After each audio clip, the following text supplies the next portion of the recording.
Mesdames, Messieurs, bonjour. Merci de votre fidélité. Bienvenue. RFM, il est midi. Voici le journal.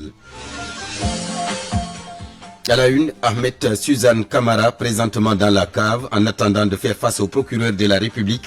Interpellé par la sûreté urbaine, le responsable apériste est poursuivi pour, entre autres, offenses au chef de l'État.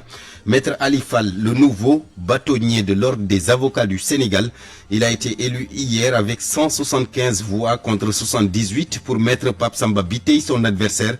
Maître Ali Fall succède à Maître Mamadou Seck. Émigration irrégulière, la Marine nationale a encore intercepté hier soir une pirogue au large de Saint-Louis. 200 candidats étaient à bord. L'onde de choc au quartier Mbour 3 de Thiès où 2 enfants sont morts noyés dans une fosse remplie d'eau de pluie. Retour sur les lieux au lendemain du drame, tristesse et consternation chez les résidents. Les inondations, justement suite aux fortes pluies de ces dernières heures. Colère des sinistrés à Touba Guédé, situation indescriptible dans certains quartiers de Kaolack. Georges Diop sera avec nous pour les actualités internationales, le sport Cheikh Tidiane Diagne, la revue de la presse Mohamed Ali Mouba, et puis à suivre, après cette section d'information, le premier numéro du journal des Jeux Olympiques Paris 2024, cérémonie d'ouverture officielle cet après-midi. Rendez-vous avec Sodecham.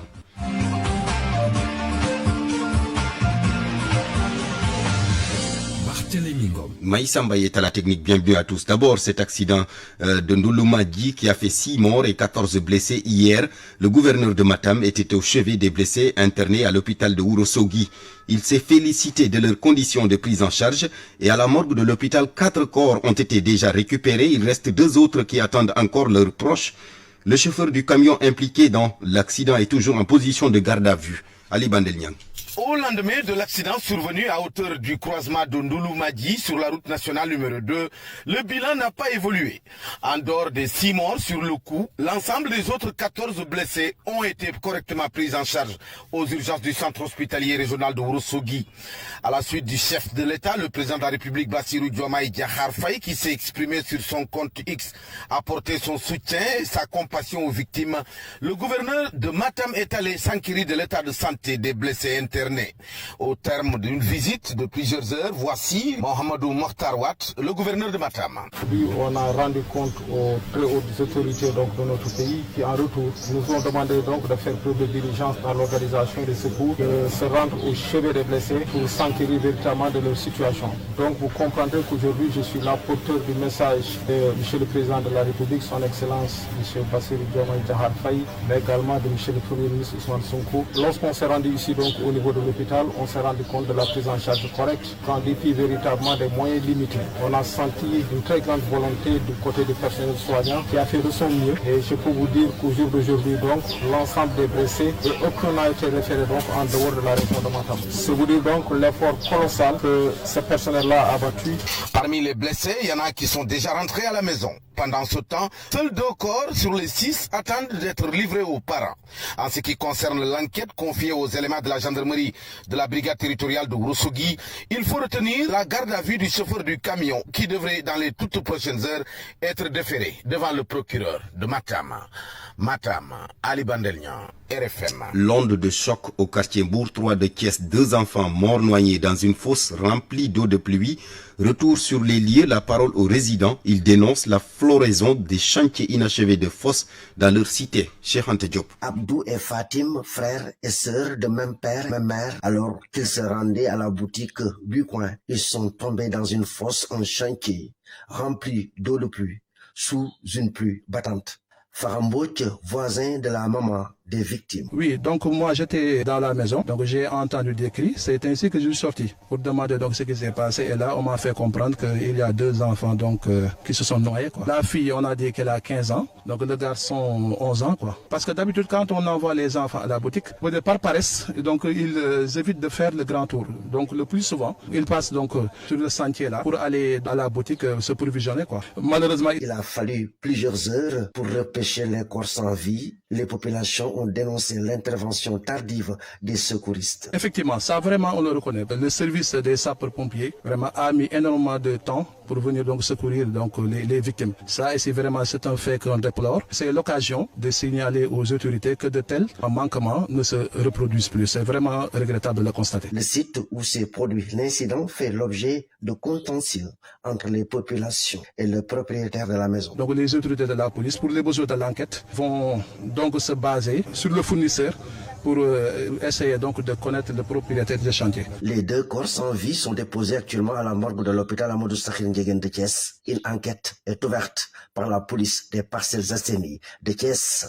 RFM Thiès, Cheikh Anta Diop. Touba Guédé, les sinistrés des inondations tirent la sonnette d'alarme. Ils se disent abandonnés à eux-mêmes. Papa Ballagui. Mais pourquoi pas? Pourquoi pas? Très en colère, les populations de Touba Guédé sont montées au créneau pour alerter les autorités face à leurs difficiles conditions de vie liées aux inondations. Cheikh Anta Diop, délégué au marché Touba Guédé, déplore le mutisme des autorités. Il est difficile d'estimer le nombre de maisons abandonnées ici. Le marché est là chaque année. En période d'hivernage, personne ne travaille. L'eau stagne ici et personne n'essaie de l'évacuer. Ça suffit. Le quartier envahi par les eaux et laissé à eux-mêmes, Sorna Anta Cissé, mère de famille, interpelle les autorités à quelques semaines du Grand Magal de Touba. Nous tendons la main à Serigne Mountakha, au président de la République, bref à toute personne de bonne volonté. Nous sommes fatigués. Comment allons-nous accueillir nos parents alors que le Grand Magal de Touba approche? La patience à ses limites, semble dire Serigne Aliou Bousso, Ibn Serigne Amdi Mustafa Bousso. Ce dernier exige plus de considération à l'endroit des populations de Touba Guédé. C'est décidé, nous allons prendre nos responsabilités pour que Touba Guédé sorte de cette situation, pour bénéficier du même traitement que les autres villages. Nous demandons à Ousmane Sonko de faire attention au lobby à Touba. Près d'une dizaine de pompes distribuées par les autorités suite à la visite du ministre de l'Assainissement omettant Touba Guédé, Abdoulaye Samb déplore un tel acte. On dirait que Touba Guédé ne fait pas partie de Touba. Comment peut-on distribuer des motopompes et oublier Touba Guédé? C'est inadmissible. Les populations de Touba Guédé dans le désarroi, après les premières pluies et les inondations enregistrées, plusieurs maisons commencent à être abandonnées par les familles, faute de moyens pour faire face à la situation. Papa Ballagui, Touba, Radio Futur Média. Inondation également à Kaolack. Là-bas, la situation est indescriptible dans plusieurs quartiers et c'est pourquoi le coordonnateur de la plateforme des acteurs de lutte contre les inondations au niveau national appelle au renforcement des acteurs et militaires déjà sur le terrain. Il a également relevé le cas du canal du marché Sandika hors service parce que bouché. Fatoubo.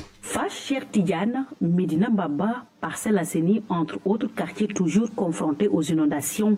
Une situation qui préoccupe le coordonnateur de la plateforme des acteurs de lutte contre ce phénomène, Abdou Samad Diouf, interpelle une nouvelle fois les autorités. On a besoin d'une petite motopompes au moins de faire le pompage pour soulager certaines familles. Maintenant, on demande aussi à l'autorité donc de renforcer les acteurs qui sont actuellement sur le terrain pour essayer donc de régler certaines zones, surtout les points rouges identifiés. Autre préoccupation, la situation du canal du marché Sandika qui est source de pollution. Surtout au niveau de Sandika, parce que le canal de Sandika est actuellement bouché. Parce qu'il y a des commerçants qui sont actuellement mettent leur cantine là où l'eau doit passer. Et vraiment, ça peut poser des problèmes à la population. Donc la municipalité doit prendre ses responsabilités de régler ce problème le plus rapidement possible. Sinon, ça va faire mal à la population. Et nous alertons aussi. Pour faire face au problème des inondations dans le Saloum, l'unité entre les acteurs concernés doit s'imposer. Abdou Samad Diouf. Le problème des inondations, c'est un phénomène naturel qui fait mal à la population depuis tant d'années. Il faut qu'on essaie de travailler dans une dynamique unitaire et de travailler dans la concorde. Je pense que si on parvient à le faire, la situation de Kaolack sera décantée et même partout ailleurs au niveau national. Depuis 2 semaines, l'armée et certains acteurs sont à pied d'œuvre pour le drainage des eaux pluviales à Ngane, Gawane, Ndangan, un brin d'espoir pour certains citoyens. Fatoubo Kaolack, Radio Futur Média. Les pluies de ces dernières heures sur presque l'ensemble du pays. Le point avec la météo. Abdoulaye Diouf, ingénieur prévisionniste. On peut dire quand même d'une manière globale, l'alerte qui a été émise par l'ANACIM a été satisfaisant d'une manière globale, avec un cumul pour les 3 jours qui est assez élevé partout dans l'ensemble du territoire national. On peut citer dans la zone nord à Albouri Ndiaye où on a eu 105 mm, à Namarel on a eu 102 mm, 66 mm à Yang Yang. Dans la zone centre, le maximum Maxi a été 152 mm à Yamong et 132 mm à Darumayen. On a eu dans la zone sud-ouest comme valeur maximale 196 mm à Tobor. À Xinjiang, nous avons eu 178 mm. Dans la zone sud-est, comme maxi, pour les 3 jours, on a eu 90,5 mm à Koussan et à Balou, on a eu 83,6 mm. Pour dire que les quantités ont été assez importantes sur l'ensemble du territoire. En termes de prévision, donc le ciel restera chargé sur la zone sud ainsi que la partie ouest du territoire où des pluies faibles sont attendues. En tout cas sur le littoral, notamment le littoral sud. Et dans la zone sud, des orages et pluies seront notés par endroits de Kédougou allant jusqu'à Cap Skirring. Abdoulaye Diouf, ingénieur prévisionniste à l'ANACIM, direction Differ. Differ, c'est dans la commune de Palmarin. Nous sommes dans la région de Fatick. Et bien là-bas, les populations se disent préoccupées par l'érosion côtière.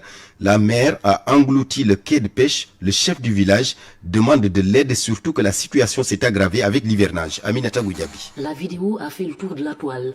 Une bonne partie du quai de pêche de Differ qui s'effondre. L'avancée de la mer s'est accélérée dans ce village depuis le début de l'hivernage. Le phénomène se produit presque chaque année, selon le chef de village, Cheikh Sadibou Diamé. C'est un sérieux problème que nous avons. À chaque fois qu'il y a de fortes pluies, nous assistons à ce genre de scénario. Quand il y a une houle, la mer avance vers les habitations. Dieu merci, cette fois-ci, aucune maison n'a été touchée dans notre village. Ces dernières années, l'érosion côtière a pris de l'ampleur dans la commune de Palmarin qui polarise Differ. Ce village de pêcheurs très connu subit de plein fouet les assauts des vagues. Auparavant, Differ était un gros village, mais comme vous pouvez le voir, il n'y a presque plus d'espace. L'érosion nous cause d'énormes dégâts. Les populations ont pourtant alerté de plusieurs manières, mais aucune solution jusqu'ici. La mer avance de façon vertigineuse et il n'y a rien pour freiner cette avancée. Nous avons sonné l'alerte à plusieurs reprises, mais rien. Nous sommes vraiment inquiets de cette situation. Même les étrangers qui vivent dans le village ont peur. Le maire de Palmarin, informé de la situation, annonce une visite ce week-end au village de Differ. Aminato Goudiaby, Fatick RFM. Nous reparlons de l'immigration irrégulière. La Marine nationale a intercepté hier soir au large de Saint-Louis une pirogue transportant 200 candidats. C'est le patrouilleur, le Niani, qui a interpellé donc ces 2 personnes attendues à Dakar dans la journée. Midi 13, la suite du journal après ceci. RFM, la radio de toute l'actualité. Direction Tambacounda, à Dougué, une commune située dans le département de Goudiri. Là-bas, les populations ont organisé un rassemblement. Plusieurs doléances sur la table. Papoussé Diallo. Les populations de la commune de Dougué dans le département de Goudiri sollicitent une discrimination positive chez elles à l'instar des autres villes et villages de l'intérieur du pays. Selon leur porte-parole, l'éclairage de leurs rues et maisons est plus qu'une demande sociale pour faire face à l'insécurité galopante qui règne. Aruna Traoré est le président des jeunes. Dougué est confronté à d'innombrables problèmes qui freinent son développement, notamment les besoins d'électrification. Pour rappel, un projet concernant ce volet est en cours depuis plus de 3 ans pour l'axe Goudiri-Borolako passant par Dougué. Projet dont une bonne partie a été réalisée reste toujours inachevé.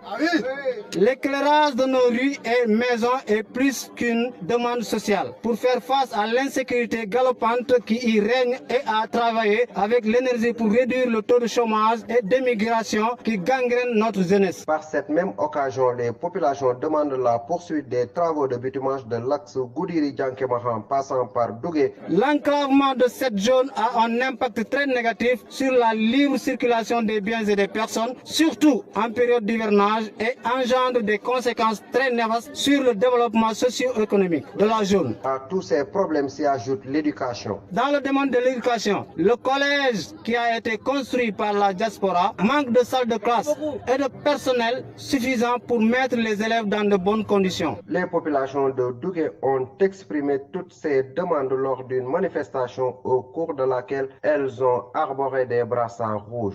Tout va mal! Tout va mal!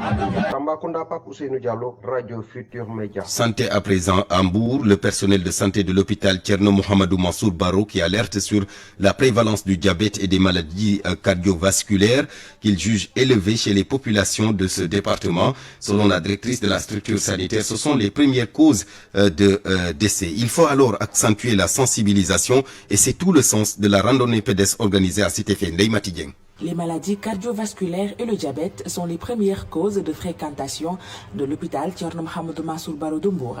Thérèse Aïda Ndiaye confirme, elle est la directrice de la structure sanitaire. Que ce soit le diabète, que ce soit l'hypertension, c'est les deux vraiment premières causes de fréquentation et ça fait partie aussi des causes de décès. Parce que c'est des maladies qui sont chroniques comme je l'ai dit tout à l'heure. Une fois qu'un s'installe, l'être humain, il y a un déséquilibre. Des propos appuyés par l'amicale de l'hôpital, Cheikh Tidiane Faye en est le président. On ne détient pas les statistiques exactes du fait que nous ne sommes pas dans le service de la médecine, mais on sait la fréquentation de l'hôpital. On sait la médecine, il y a combien de lits là-bas. Donc tous les malades qui sont hospitalisés presque en médecine, la majeure partie, c'est les maladies cardiovasculaires, surtout l'hypertension artérielle et le diabète. Donc on peut dire que la majorité de la fréquentation des patients, c'est une maladie chronique qui est vraiment en vogue dans tout le monde. Et dans le département de Mbour, on peut dire que c'est vraiment un taux très important. Cependant, il est bien possible d'éviter ces maladies en faisant des activités physiques. Le club des randonneurs de la Petite Côte donne l'exemple. Amadou Diakhaté. Pour faire éviter à la population la sédentarisation, vulgariser la randonnée pédestre, leur donner l'occasion de se soigner sans acheter des médicaments. L'autre constat fait à Mbour selon ces randonneurs est que les maladies cardiovasculaires ou le diabète touchent de plus en plus les jeunes. Ndeye Mati Dieng, Mbour, Radio Futur Média. Ndeye Mati Dieng, direction Louga où les populations des quartiers Artillerie 1 et 2 sont en colère après la décision des autorités médicales de la région qui ont donc lancé un appel d'offres pour le poste d'infirmier chef de poste. Ils ne veulent pas se séparer de l'actuel ICP qui, selon elle, abat un excellent travail. Il y a Papi Ali Fall, le secrétaire général du comité de développement sanitaire, au micro d'RFM Louga de Nafissatou Ndiaye. Il parle au nom de la population. Le poste de santé est installé ici depuis plus de 20 ans. Le poste de santé ne marche pas. Les populations ne fréquentent pas le poste de santé, ce qui est anormal. Le fait que les populations ne fréquentent pas le poste de santé, c'est dû à l'accueil. Beaucoup de personnes qui vivent dans le quartier déplorent cette situation. En ce moment, durant les 8 mois passés, il y a une infirmière adjointe qui était ici avant que l'ancienne parte aux retraites. Maintenant, cette infirmière qui est là a su s'intégrer et a commencé à faire des résultats probants que toutes les populations ont constaté. Les populations qui sont ici présentes, en l'occurrence les délégués de quartier, les groupements de femmes, les associations de jeunes, disent aux médecins chefs de district et aux préfets de laisser l'infirmière qui est ici en tant que personnel soignant. Vraiment, Madame Kouta est un souhait pour toute la population de Artillerie 1 et de Artillerie 2. Nous voulons qu'on le laisse travailler. C'est ça qui nous anime à organiser ce point de presse. Cette fois-ci, c'est une étape par rapport aux étapes passées, mais ce qui va suivre, c'est si on n'a pas gain de cause, l'organisation d'un marche sur demande de l'autorité administrative qui est le préfet. Si on n'habitue pas ça, on est obligé de fermer le poste. Parce que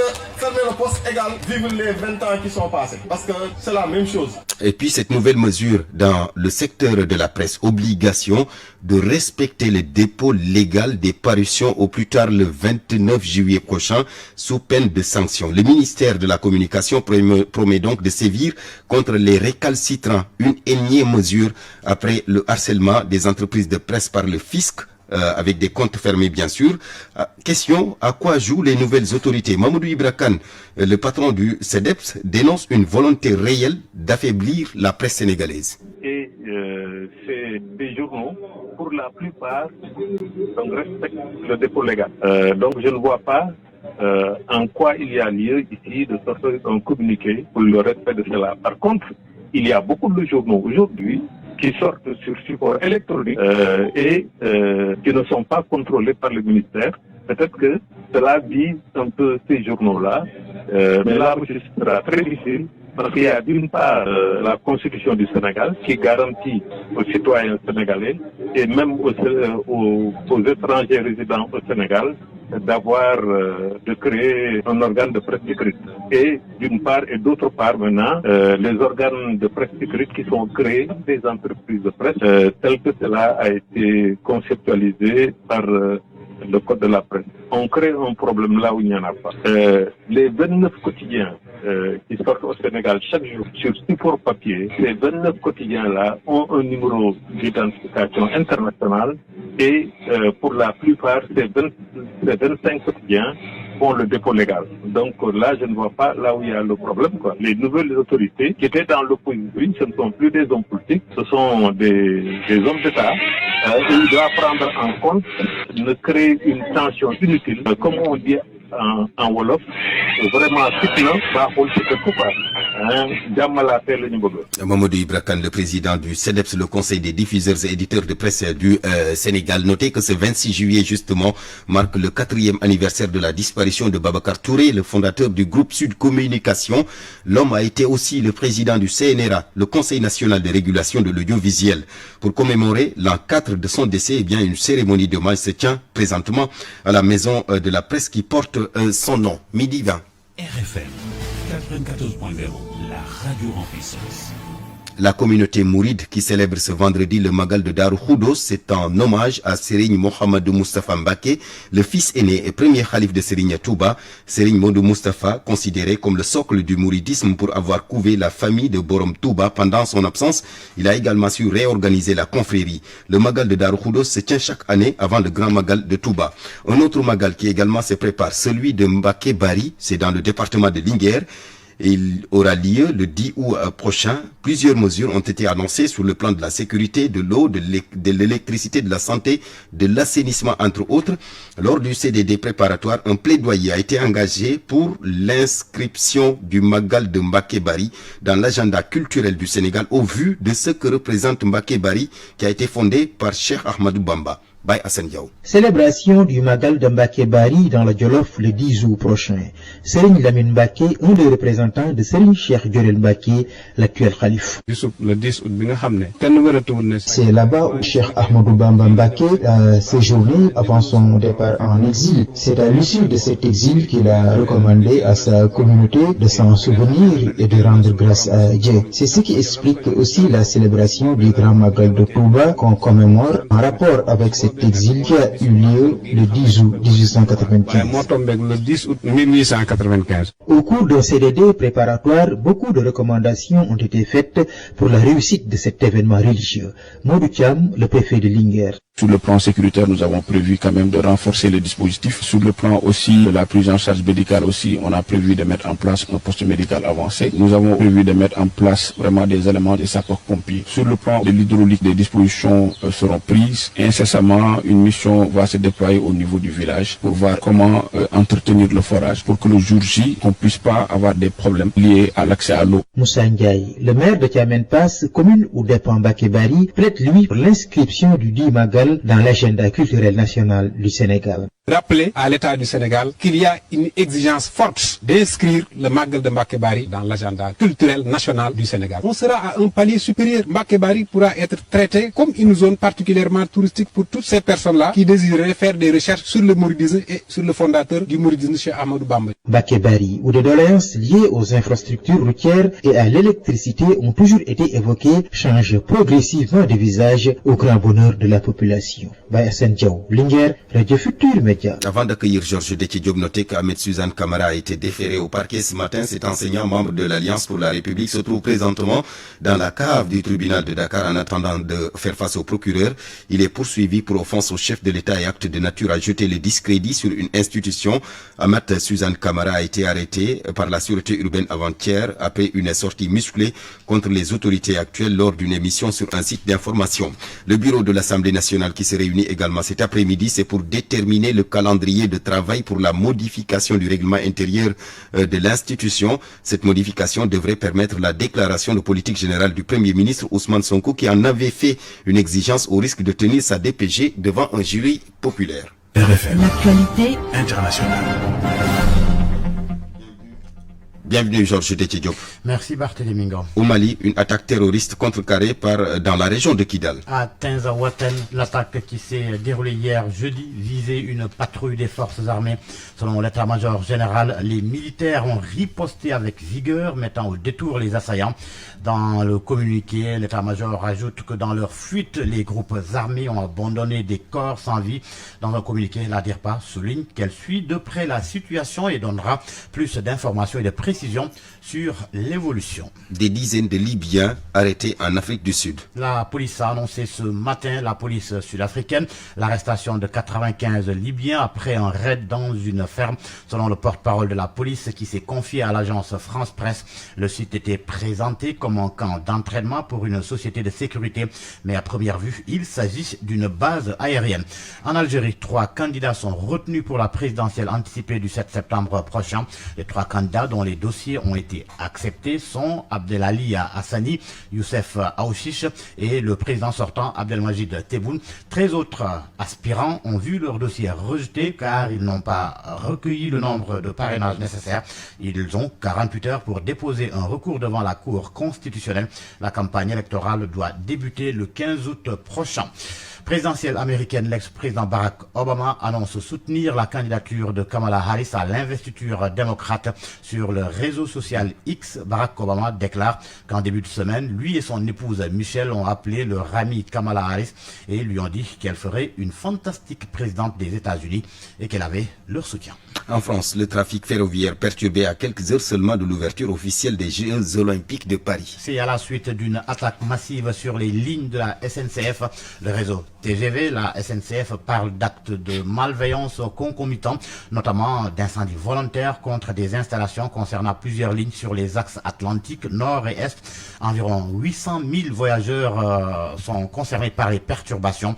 Le parquet de Paris a annoncé se saisir de l'ensemble des dégradations volontaires causées sur les sites en question au titre du JUNALCO, la juridiction nationale de lutte contre la criminalité organisée. Midi 26, merci Georges Déthié. RFI Sport.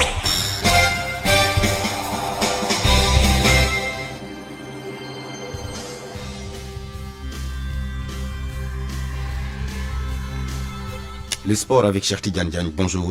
Bonjour à vous Barthélémy Ngom, bonjour à tous. Et pour commencer, le basketball. Le basketball avec le nouvel entraîneur de l'équipe nationale féminine du Sénégal, Otis Ogley Junior, qui tient une conférence de presse ce matin. Il va décliner donc sa feuille de route en vue des compétitions à venir, notamment la prochaine échéance. Il faudra noter d'ailleurs que les Lions ont entamé leur préparation à laquelle prend part donc Kodou Diop évoluant au poste d'ailier avec Guédiawaye Basketball Academy. On l'écoute des propos recueillis par Soleil Diam.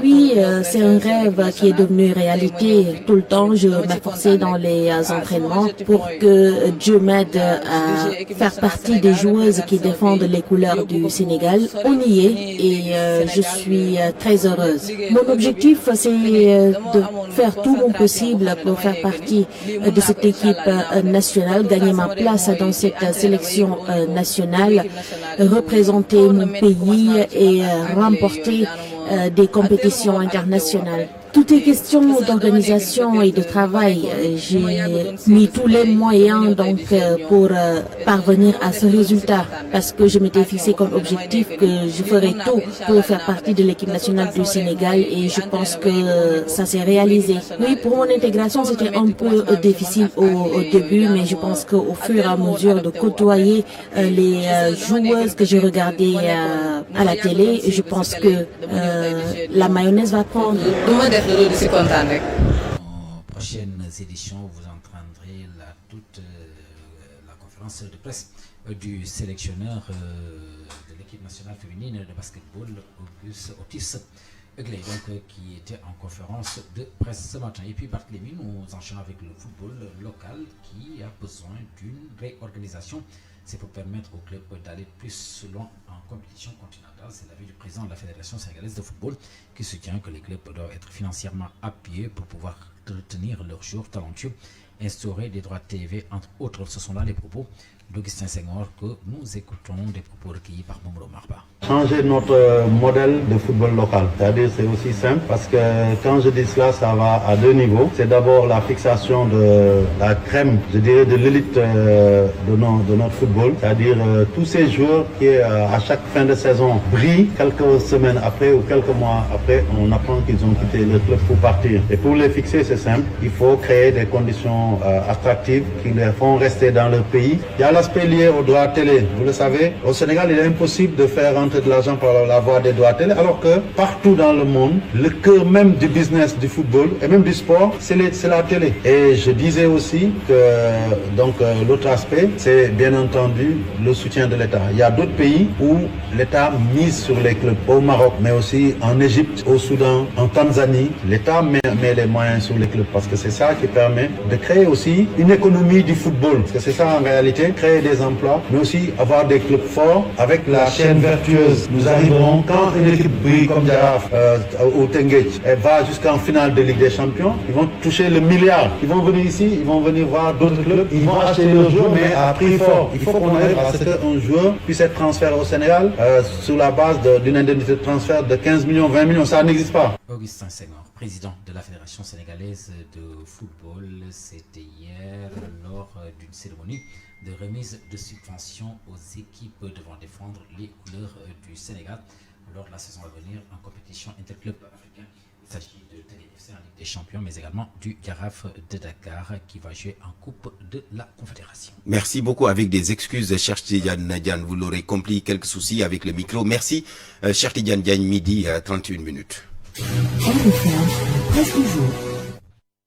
La presse de ce vendredi, lecture, commentaire, Mohamed Ali Mouba. Bonjour. À la une, le drame de l'immigration irrégulière. Une partie de l'opposition rue dans les brancards. C'est Bougane Gueye Dany qui va, ou plus exactement repart au fond. Le président de Gamsabop dénonce, je cite, l'indifférence des autorités et le mépris de Bassirou Diomaye Faye, le président de la République. Le journal Les Échos recueille ses propos dès la première page. Diomaye, dit-il, un président migrant de luxe qui se pavane dans les capitales avec l'avion présidentiel. Revenez sur terre, monsieur le président, et donnez de l'espoir aux jeunes. Bougane Gueye Dany de pointer le goût du luxe pour l'une des épouses de Diomaye Faye. Sa seconde s'est fièrement affichée en public avec un sac à main d'une marque de luxe, presque 3 millions de francs CFA à l'unité. Dans la tribune, Bougane Gueye Dany soutient que ces départs sont la conséquence de tous les échecs de ces politiques publiques en préparation dans un projet mort-né. Au moment où Diomaye parcourt 35 000 km en 3 mois, les jeunes déçus par le projet meurent bouffés par l'Atlantique. Commentaire de Direct News, la tragédie continue. Aucune marche, aucune manifestation, aucun rassemblement de Sénégalais pour dire stop à cette tragédie. Si un consensus doit exister entre les politiques, la société civile, les religieux, les différentes organisations, c'est sur le lourd tribut des départs vers l'Europe. Se taire devant ce drame, c'est être complice, dit encore le commentateur. Drame toujours, cette fois sur terre, à Matam, le quotidien parle de 6 morts dans un accident de la circulation. Il s'agit d'une collision entre un camion et un minicar, nous dit Bës Bi de Jour. Selon le mandat, le ministre des Transports demande aux transporteurs de respecter les dispositions du code de la circulation et au FDS de multiplier les contrôles sur les axes routiers. Régulation des secteurs de la presse et de la pêche. L'État du Sénégal lance ses filets, écrit le quotidien. Les journaux mis en garde pour le dépôt légal. L'audiovisuel suspendu à la délivrance des licences. Le billetiste du confrère y voit plutôt un règlement et non reddition des comptes. Le commentateur écrit ce qui suit: un gouvernement qui se croit arrivé au pouvoir sous le signe de la revanche a moins le temps à la reddition des comptes et plus au règlement des comptes. Comme le comte de Monte Cristo, il a entamé ses aventures en récompensant tous les proches du pouvoir ainsi que ses fidèles. D'où la grosse entorse faite aux appels à candidature devenus des appels à népotisme. Et pour obliger les médias à ne pas tout révéler, un commence par leur couper les vivres. Ensuite, on va fermer tous ceux auxquels il manquera un seul document administratif. Mansour Faye Mimi Touré, le règlement de compte à la barre du tribunal pour diffamation. Mansour Faye réclame 1 milliard de francs CFA à l'ancienne premier ministre de Rewmi Quotidien, a fait un tour là-bas et a recueilli les temps forts du procès. Mimi a plaidé non coupable selon le journal. Le confrère rappelle que suite au rapport de la Cour des comptes sur les 1000 milliards de francs force Covid-19, eh bien, elle a prévenu, a accusé Macky Sall et son beau-frère Mansour d'avoir commis un carnage financier. Pour se défendre, dit le journal, Mimi a soutenu « Je ne suis pas la seule à l'avoir dit ». Titre du journal Sud Quotidien, Mimi et Mansour jouent la première manche délibérée le 8 août prochain. À la une du journal Sourça, le ministre de l'Urbanisme et des collectivités, Moussa Bala Fofana, suscite une vive controverse en cause de sa chemise. Parti en banlieue dakaroise pour faire le point sur le pillage des terres du littoral, le ministre a laissé sur les lieux une grosse indignation liée à son port vestimentaire. Moussa Bala Fofana a débarqué sur place avec une chemise bleue qu'il a déboutonnée de haut en bas. D'ailleurs, n'eût été le t-shirt qu'il porte comme sous-vêtement, eh bien, il serait torse nu. Le journal note que son accoutrement ressemble à celui des jeunes qui vont en plage pour festoyer. Et puis sport pour boucler, les Jeux Olympiques Paris 2024, début de la grand-messe du sport mondial ce vendredi donc. Le journal Le Soleil écrit que le coup d'envoi des 33e Jeux Olympiques sera officiellement donné ce vendredi à Paris, la capitale française, même si les compétitions ont démarré depuis mercredi dernier avec notamment le foot et le rugby. La cérémonie aura pour cadre les bords de la Seine et sur les ponts et toits de la capitale où les différentes délégations vont parader en plus des prestations artistiques et autres. Le président de la République, Bassirou Diomaye Faye, en visite en France, en a profité pour donc aller rendre visite aux athlètes sénégalais. Le journal Le Soleil nous dit que le président Bassirou Diomaye Faye s'est exprimé aussi sur le racisme et la discrimination raciale dans le sport. Il dit que c'est un fléau insupportable. Le confrère relève que dans un contexte de banalisation des discours haineux et xénophobes, le chef de l'État a invité les différents acteurs à faire bloc. Pour lui, le sport n'est pas que compétition, il est aussi une humanité qui rassemble les peuples au-delà de leurs frontières et de leurs différences. De passage au village olympique, le président a boosté le moral des athlètes sénégalais. Bonne lecture à tous. Bonne lecture, Mohamed Ali Mouba. Mesdames, Messieurs, merci à vous. Midi 36 minutes, fin de ce journal, présenté par Barthélémy Go, mise en onde Maïsambaï Amadi Ndiaye, réalisation Eladji Ndiogou Diène, chef d'édition Awambaï. À 13h, Eladji Ndiogou pour le Wolof. Bonne suite de programme. Je vous laisse avec le premier numéro du journal des Jeux Olympiques Paris 2024, cérémonie d'ouverture officielle cet après-midi. Une présentation de Sodé Cham.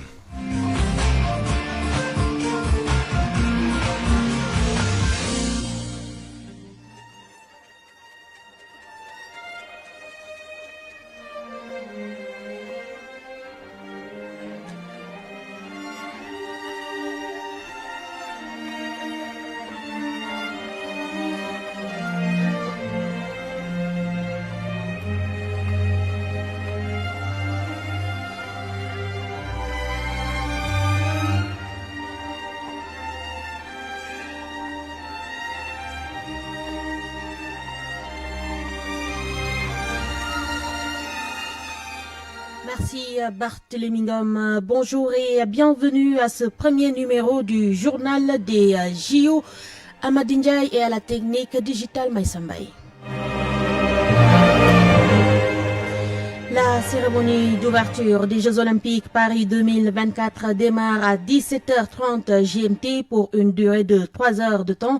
Première cérémonie d'ouverture des Jeux Olympiques qui va se dérouler en dehors d'un stade. La célébration du 26 juillet va transformer la capitale française en un stade et un théâtre alors que le traditionnel défilé des athlètes va se dérouler sur des bateaux le long de la Seine. Plus de détails avec Salimata Awa. Pour la première fois, des Jeux Olympiques d'été vont se dérouler hors stade. Paris 2024 casse les codes de la compétition sportive en faisant entrer le sport dans la ville. Il en sera de même pour la cérémonie d'ouverture. La ville deviendra le décor vivant d'un moment d'exception.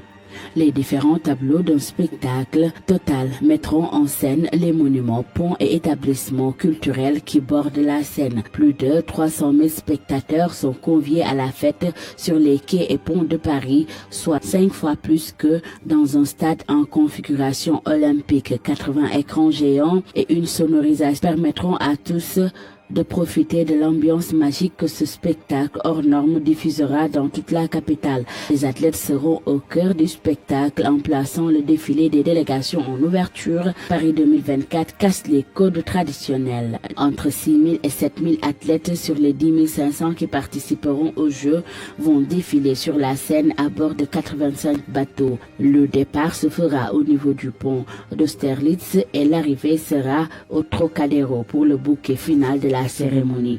Le Français Thomas Joly, metteur en scène et acteur de théâtre, assure la direction artistique des cérémonies olympiques et paralympiques de Paris. La légende du rap américain Snoop Dogg a porté la flamme olympique ce vendredi à Saint-Denis, un choix qui ne tient pas du hasard. Cependant, le suspense reste entier à quelques heures de la cérémonie d'ouverture quant à la personne qui allumera la flamme olympique ce vendredi soir.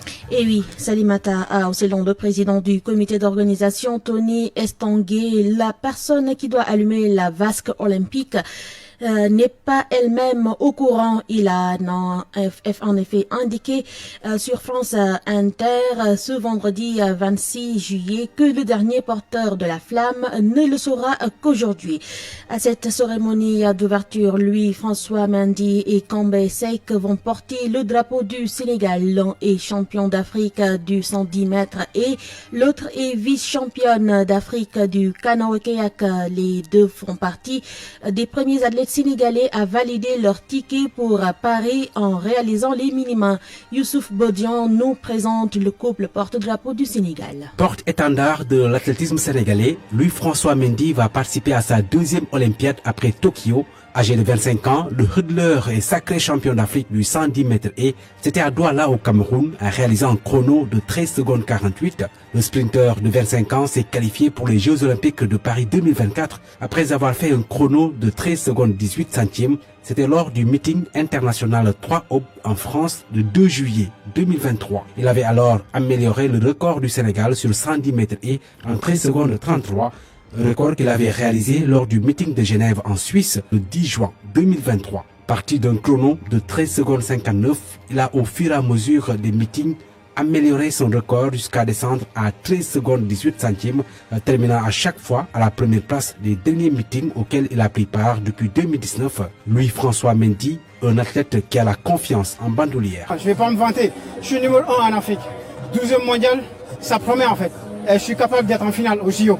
Médaille d'or aux Jeux africains en début d'année, Louis-François Mendy est très attendu à Paris où il va tenter de décrocher la deuxième médaille olympique du Sénégal et ce sera avec le soutien de son mentor Amadou Diaba. Unique médaille olympique du Sénégal, c'était à Séoul en 1988. Bon, là, nous avons des athlètes qui sont parmi les 15 meilleurs du monde. On en a ces qualifications au Maroc l'année 2024. Nous avons Paris.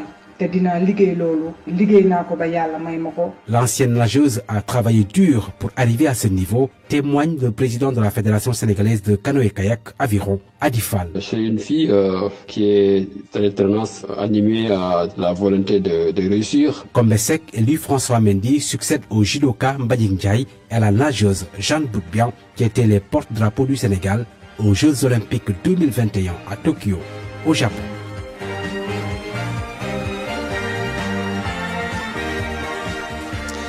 Youssouf Bodian, le président de la République Bassirou Diomaye Diakhar Faye a rendu visite à la délégation sénégalaise à Paris hier. Le chef de l'État a prôné pour la fin des inégalités et du racisme dans le sport. C'était à l'occasion du sommet sport pour le développement durable. Je vous propose de l'écouter. Messieurs, j'adresse à la France, pays hôte, et au mouvement olympique mes meilleurs vœux de succès pour ce rendez-vous de l'excellence sportive mondiale et de la fraternité humaine.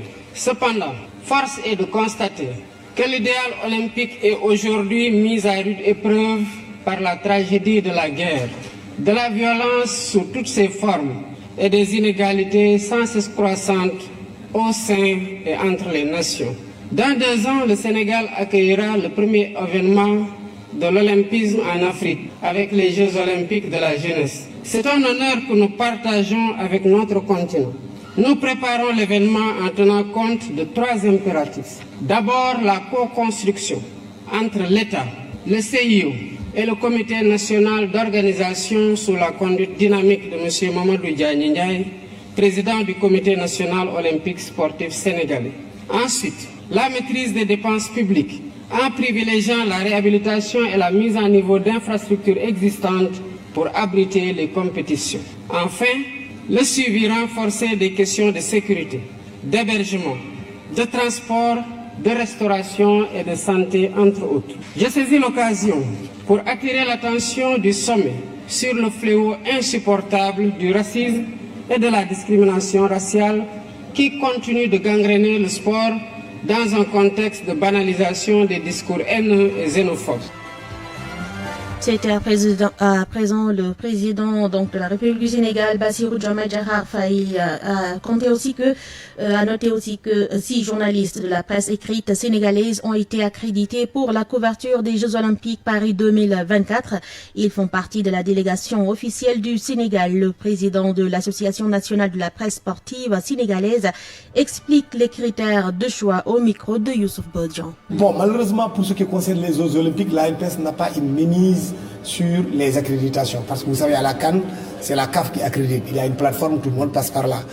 Pour ce qui concerne la Coupe du Monde, il y a des accréditations qui sont envoyées au niveau de la Fédération sénégalaise de football et charge à la Fédération de retourner au niveau de l'ANPS. Je tiens d'emblée d'abord à préciser quand même que les Jeux Olympiques comme la Coupe du Monde, comme la CAF, l'audiovisuel n'en fait pas partie parce que c'est des droits vendus. Maintenant, c'est la presse écrite. Pour ce qui concerne la presse écrite, grâce au comité olympique, je dois le dire quand même, le Sénégal a 6 accréditations. Le tout puissant Nigeria n'a même pas 4. Le Maroc n'a même pas 4. L'Afrique du Sud n'a même pas 5. Donc ce qui veut dire que quand même, grâce à l'entre-gens du président Mamadou Diagne Ndiaye, le Sénégal se retrouve avec 6 accréditations. Et il y a d'abord la priorité revient aux médias d'État, bien sûr, c'est le Soleil, c'est l'agence de presse sénégalaise qui est au grossiste. Et après maintenant, il y a des journaux spécialisés en sport, comme par exemple Stade, plus les autres journaux privés, comme Sud Quotidien, comme un journal supposé le plus vendu au Sénégal, c'est l'Observateur. Voilà donc l'ensemble des médias qui ont été accrédités pour ces Jeux Olympiques-là. C'est l'État du Sénégal qui prend en charge l'hébergement des journalistes, comme ce fut le cas à Tokyo, à Rio de Janeiro, à chaque fois qu'on a eu à participer à des Jeux Olympiques.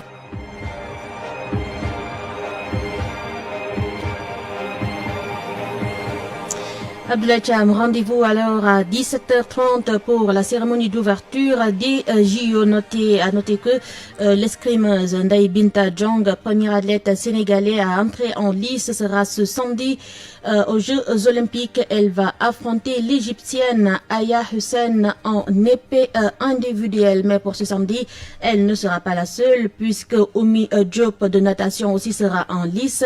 Ibrahima Diaw de tennis de table, Yves Bourich de Kanoyeke Yaka.